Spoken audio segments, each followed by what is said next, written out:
Kheralu ચાણસોલ road ઉપર અકસ્માતમાં એકનું મોત. આજે 26 ફેબ્રુઆરીના રોજ સવારે 11 કલાકની મળતી માહિતી મુજબ ગઈકાલે રાત્રે ખેરાલુ ચાણસોલ રોડ ઉપર ઇન્દિરાનગરથી થોડે દૂર ઇકો અને રિક્ષા અથડાતા મોટો અકસ્માત સર્જાયો હતો અને રિક્ષા ચાલક ભરતજી ઠાકોરનું મોત નીપજ્યું હતું.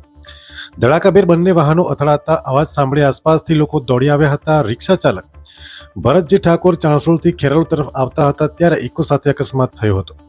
ઇકો સવાર લોકોને પણ ઈજાઓ થતા સારવાર માટે ખસેડાયા હતા. ખેરાલુ સિવિલમાં મૃતક ભરતજીના પરિવારનું આક્રંદ શોકનો માહોલ સર્જાયો હતો.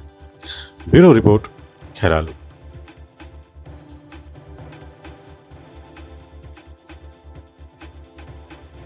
અમે તમને આપીશું પણેપણના સમાચાર. જો તમે અમારા નિર્ભય માર્ગ ન્યૂઝ ચેનલને સબસ્ક્રાઇબ કર્યું નથી તો અત્યારે જ નીચે આપેલા આઇકોન બટન પર ક્લિક કરીને સબસ્ક્રાઇબ કરો અને શેર કરવાનું ભૂલશો નહીં.